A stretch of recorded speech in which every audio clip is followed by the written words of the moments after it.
Die Beine sind nicht zum Überleben notwendig. Aber irgendwann hat meine Freundin zu mir gesagt, ich sehe einfach zu abgefuckt mit dem Teil aus. Ich brauche was Neues. Und ich habe damals wirklich überlegt, ob ich mir ein neues Auto kaufe mit Abstandstempomat und so, weil du sonst einen Krampf im Wadel gekriegt hast wegen die ganze Zeit Stop and Go. Bullshit. Einfach Fahrrad fahren. Und wähl sie dir gut, lieber 3 Minuten länger fahren als neben den Autos in den Abgasen Fahrrad fahren. Und du bist länger als eine halbe Stunde im Stillstand, wird dir natürlich kalt werden, weil diese Wäsche nur funktioniert, solange du aktiv als Kraftwerk die Energie produzierst. Oh yes, Hallihallöchen und herzlich willkommen zu einem neuen Video. Falls du mich nicht kennst, ich bin eigentlich Mopedfahrer und mache hier Motorrad-Vlogging, auch ein bisschen Reise-Vlogging, auch viele Technik-Reviews. Jedes Mal, wenn die Motorradsaison endet, beginnt für mich die Fahrradsaison. Heißt, früher bin ich ganzjährig extrem viel Fahrrad gefahren. Seitdem ich aber ein Motorrad besitze, heißt es eher im Sommer Moped fahren, im Winter Fahrrad fahren. Also besonders auf Trainingsbasis. Für kleine und kurze Wege hier in der Stadt München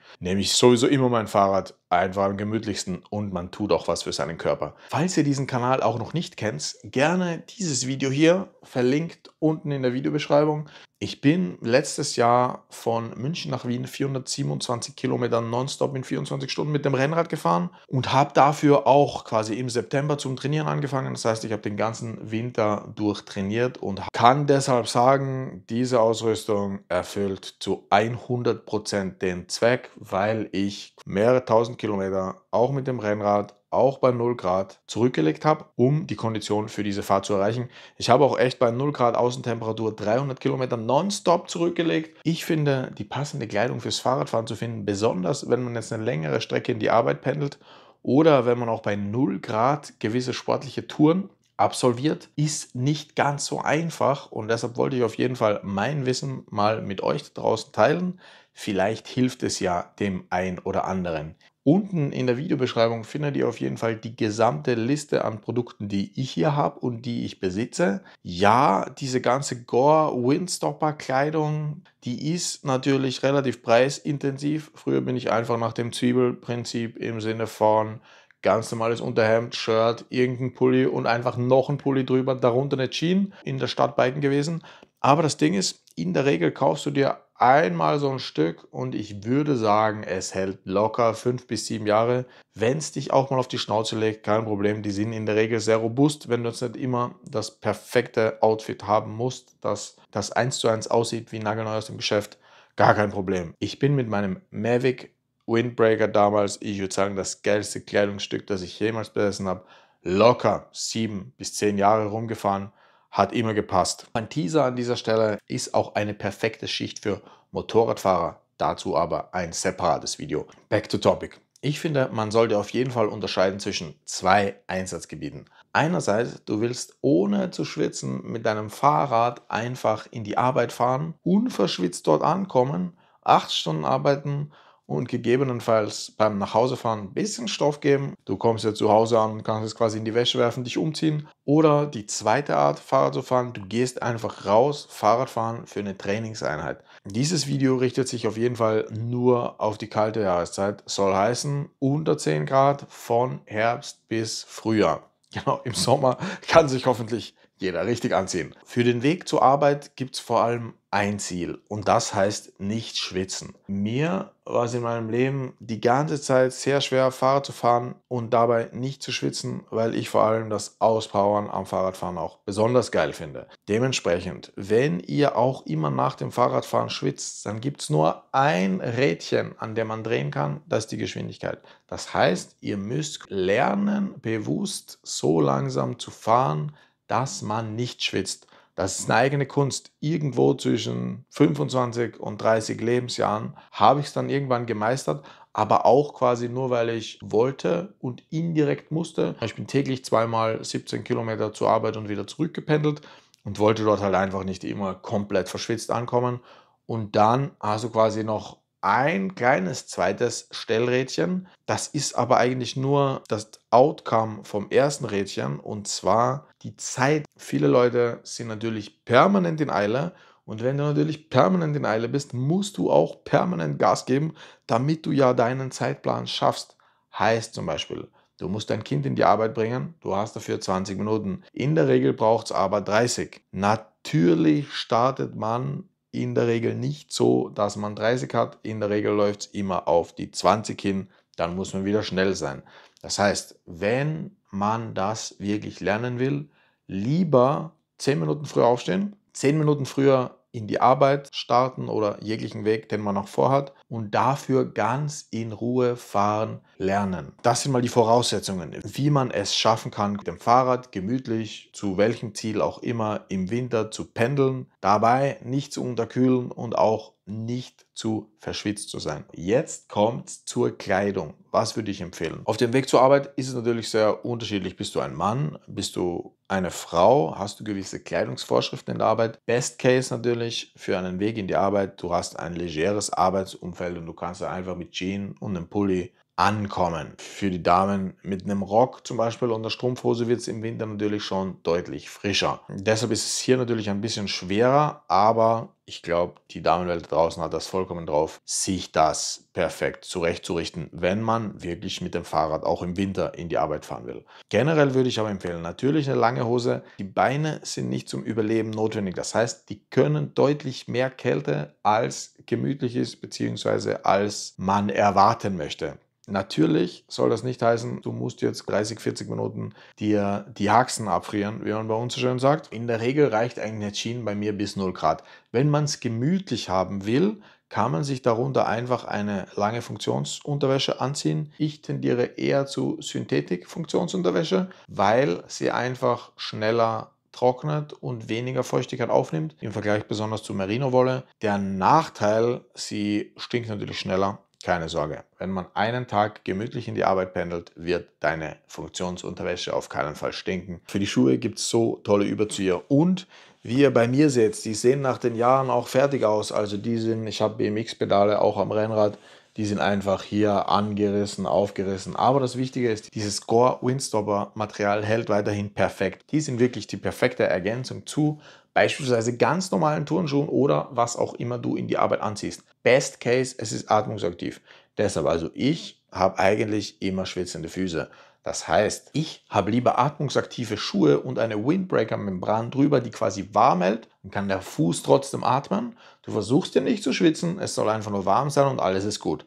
Alternativ kannst du natürlich auch einfach Schuhe mit irgendeiner Hightech-Membran, Gore-Tex, Sympatex oder sonst was hernehmen. Die haben den Windschutz integriert und es sollte auch bis 0 Grad eigentlich ohne Probleme ausreichen, dass deine Füße warm bleiben. Du kannst natürlich noch mit den Socken variieren. Ich bin ein großer Fan von Zehensocken. Meine Füße schwitzen einfach deutlich weniger mit Zehensocken. Eine grandiose Erfindung aus Japan. Und ich habe einen guten Freund, der mit einer Japanerin verheiratet ist. Der hat mir empfohlen, hol dir Zehensocken, du willst nie wieder was anderes. Ja, ich will nie wieder was anderes. Wirklich großartig. Zu den Schuhen. Deshalb meine Empfehlung, atmungsaktive Schuhe mit Überzieher. Wenn notwendig, einfach rantasten. Manchmal hat man halt kalte Füße, man kommt trotzdem an. Man wird es überlegen und falls man einfach schnell wieder warme Füße haben möchte, einfach ein paar Kniebeugen machen oder im Büro dann die Treppen benutzen. Hilft auf jeden Fall. Zu den Oberteilen.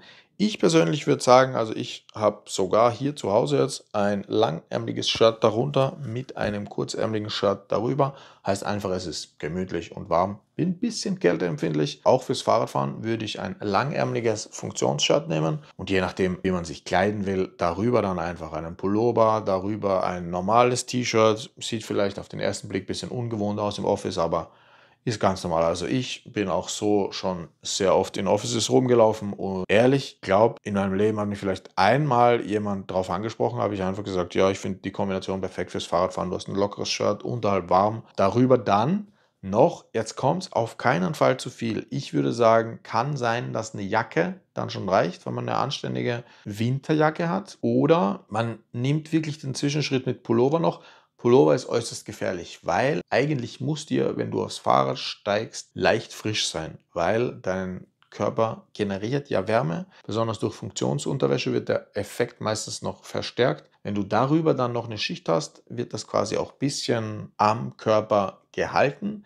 Dementsprechend erwärmt sich dein Oberkörper und es kann quasi sein, dass du fährst einfach los mit dem Fahrrad und erst nach 5 bis 7 Minuten wird dir dann warm und angenehm. Also auf keinen Fall zu viele Schichten anziehen. Man schwitzt, dann kann man es auf keinen Fall verhindern. Im besten Fall kommst du in der Arbeit an, bist ein bisschen durchgeschwitzt. Die Funktionsunterwäsche Wäsche erledigt den Job. Hast du dann aber beispielsweise einfach nur ein Baumwollshirt angehabt, ist es vielleicht nass und du hast einfach 2, 3 Stunden ein durchgeschwitztes Baumwollshirt an. Sehr unangenehm und auch das Problem, dass man sich quasi sehr leicht verkühlt. Deshalb, das wäre es. Handschuhe, je nach Vorliebe. Ich trage das ganze Jahr Handschuhe, aber meine Hände sind noch immer warm. Einfach falls man sich auf die Schnauze legt, man fängt sich immer mit den Händen. Natürlich eine Haube und einen Helm, je nachdem, wie ihr das handhaben wollt. Für Damen eigentlich genau dasselbe. Wichtig, nicht zu warm anziehen, auch wenn es auf den ersten Blick unangenehm ist. Man hat ja in der Regel eine Tasche, genau das ist auch so ein Ding. Trägt ihr einen Rucksack, ist die Wahrscheinlichkeit, dass ihr am Rücken verschwitzt seid, extrem hoch, weil der Körper nicht atmen kann, die Kleidung nicht atmen kann und da kann dir eine Funktionskleidung in der Regel auch nicht helfen.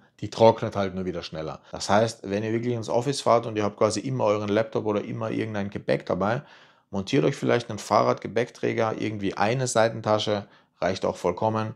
Da könnt ihr das reinstecken oder den Rucksack reinlegen und dann ist der Rücken frei. Das hilft wirklich auch sehr, dass man hier nicht verschwitzt ist. Auch wenn man mit dem Fahrrad fährt und jetzt in der Anfangsphase beim in die Arbeit pendeln nicht schneller als 10, 15 km/h fährt, dafür aber nicht schwitzt, dann ist es vollkommen perfekt.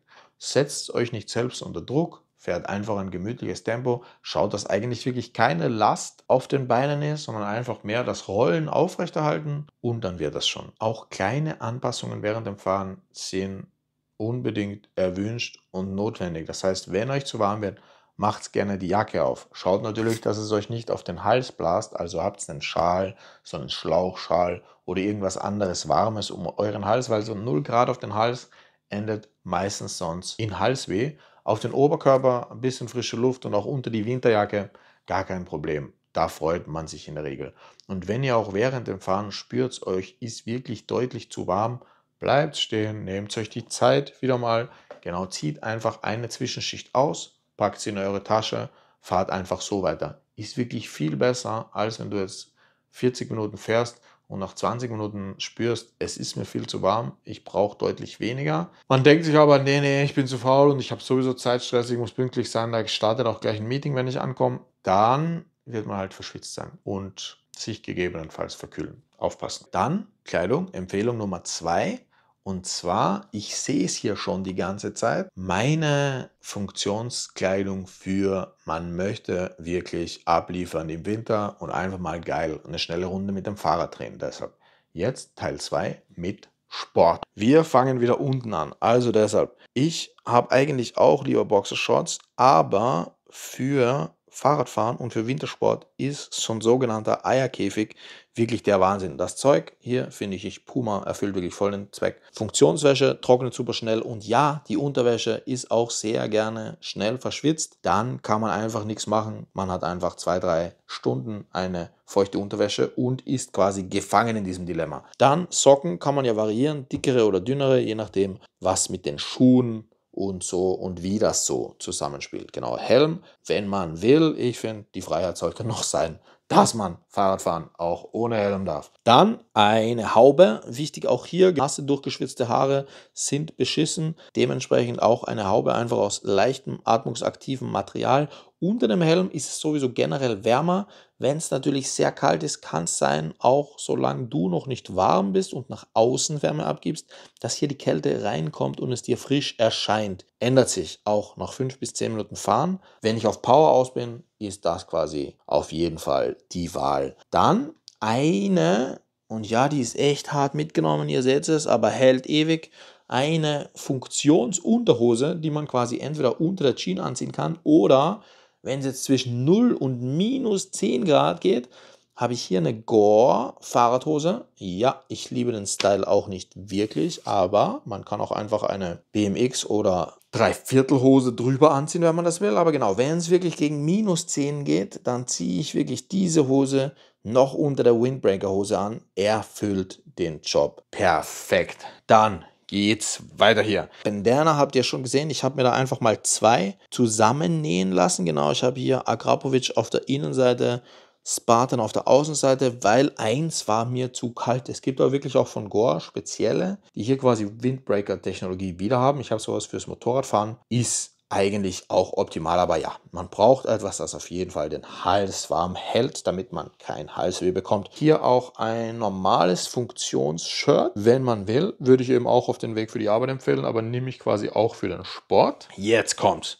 Wenn man, wir sehen es hier oben schon, hier oben ist eher das anliegende Zeug und das anliegende Zeug hat einen riesen Vorteil. Habe ich mal gelesen und ich bilde mir ein, es funktioniert. Und zwar, wenn die Feuchtigkeit von Schicht zu Schicht direkt weitergegeben werden kann, bleibt sie quasi nicht am Körper. Das heißt, Funktionsschicht 1 gibt weiter an Funktionsschicht 2, gibt weiter an Funktionsschicht 3. Das funktioniert nur so lange, solange die Schichten quasi aufeinander liegen. Ist dazwischen ein Luftpolster, isoliert er zwar vor der Kälte, aber dieser Feuchtigkeitstransfer ist quasi unterbrochen und dann bildet sich, sagen wir mal, auf Schicht 1 eine Feuchtigkeitsschicht, die dann nass wird, weil quasi kommt zuerst der Wasserdampf, der wird wieder fest zu Wasser und ja, irgendwann wird es dann schon weitergegeben, aber wir haben das Problem, dass diese Schicht quasi nass werden würde. Dementsprechend hier wirklich eines der abgefahrensten Teile,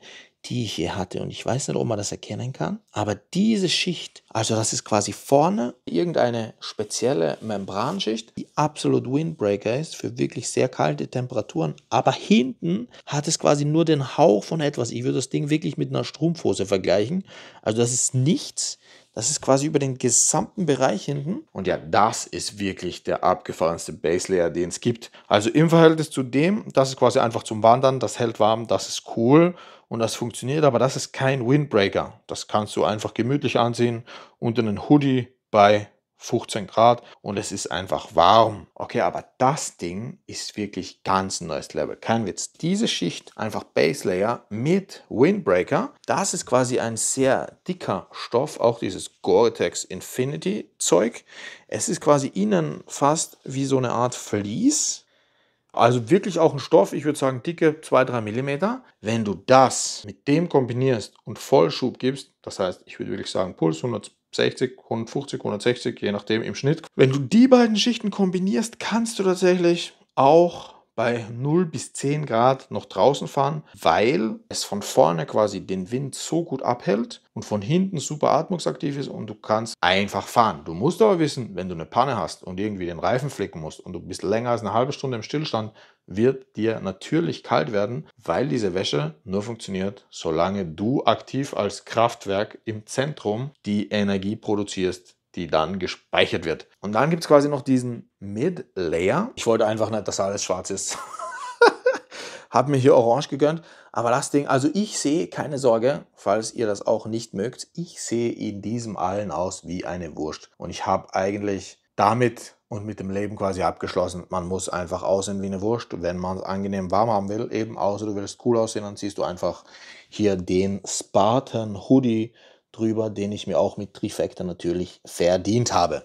Aber genau, das ist ein Midlayer. Das heißt einfach nur, es ist quasi eine zusätzliche Schicht, bisschen wie dieses Shirt, nur dicker, die quasi einfach Wärme speichert und Feuchtigkeit weiter transportiert.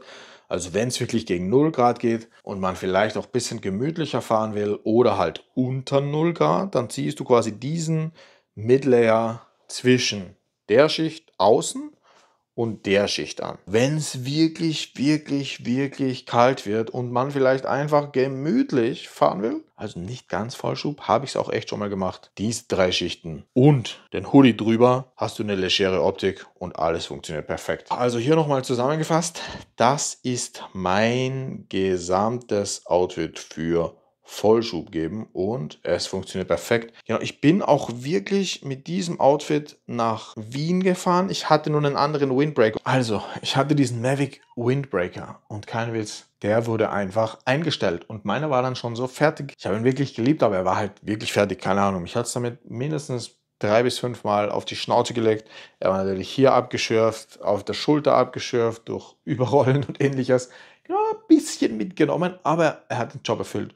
Und ich habe ihn wirklich bei fast allem verwendet. Beim Wandern war er perfekt. Beim Motorradfahren war er perfekt. Beim Fahrradfahren war er perfekt. Er war wirklich so ein Kleidungsstück, das du nicht missen möchtest. Aber irgendwann hat meine Freundin zu mir gesagt, ich sehe einfach zu abgefuckt mit dem Teil aus. Ich brauche was Neues. Und dann ist wirklich eine Odyssee losgegangen. Ich war in Geschäften hier 3 bis 5 in München. Ich habe online bestellt. Ich habe alles Mögliche ausprobiert. Ich habe nichts Passendes für mich gefunden, was irgendwie vom Schnitt passt, weil ich ja doch ein bisschen breiter gebaut bin als ein typischer Rennradfahrer. Und dementsprechend, das ist auch Größe XL übrigens. Man könnte auch Größe XXL nehmen. Ich habe normalerweise M bis L. Aber nur damit ihr wisst, diese Fahrradkleidung in diesem Bereich ist ausgelegt dafür, dass sie anliegt. Ich habe diesen Windbreaker erst nach knapp 2 Jahren Suche gefunden und ich bin jetzt auch so glücklich, dass ich ihn habe.